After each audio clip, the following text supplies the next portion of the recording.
Roche.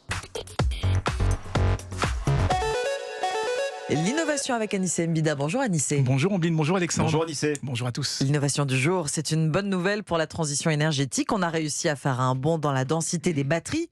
Alors qu'est-ce que ça veut dire, Anissé, que l'on va enfin en finir avec nos problèmes d'autonomie ? Oui. Voilà. Enfin presque, mais surtout ce que ça veut dire, c'est qu'on va enfin pouvoir envisager de créer des avions électriques. Donc c'est vraiment pas rien. Et il faut le savoir, le problème des batteries, ça a toujours été leur densité. Si on veut plus d'autonomie, il faut une plus grosse batterie, ce qui prend évidemment plus de place et ce qui pèse plus lourd. Et c'est pour ça qu'un avion de ligne électrique, même moyen courrier, c'est totalement inenvisageable avec les batteries d'aujourd'hui.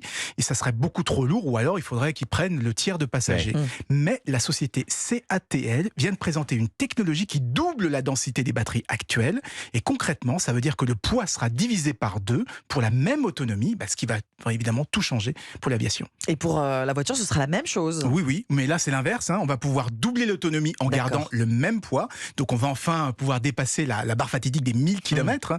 Une Tesla Model S par exemple pourrait afficher une autonomie de 1300 km rien qu'en changeant la batterie. Alors bien sûr, on parle d'une autonomie constructeur, mais même divisé par 2, avouez que ça serait quand même totalement inédit.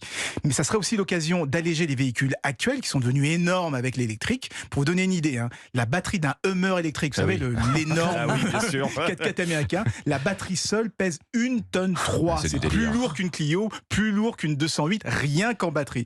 Eh bien, en les rendant un peu plus légères, on rendrait aussi ces voitures un peu moins dangereuses en cas de collision. Bon, c'est pas la première fois, en tout cas, qu'on annonce une révolution de ce genre dans les batteries. Est-ce que ça va vraiment, cette fois, arriver dans les voitures ? Oui, parce qu'il ne s'agit pas d'une batterie de laboratoire, ni un truc futuriste. La production de cette batterie vient de commencer. Les livraisons sont prévues à la fin de l'année. En plus, ça n'est pas fabriqué par n'importe qui. CATL, c'est un des plus gros fabricants de batteries dans le monde. Une voiture électrique sur 3 embarque ces batteries. Alors évidemment, c'est des batteries qui vont coûter plus cher, qui seront réservées à des modèles haut de gamme, mais au moins, on vient de faire sauter un plafond, celui du poids et de l'autonomie qui bloquait jusqu'ici le développement des véhicules électriques. Merci Anissé. Excellent.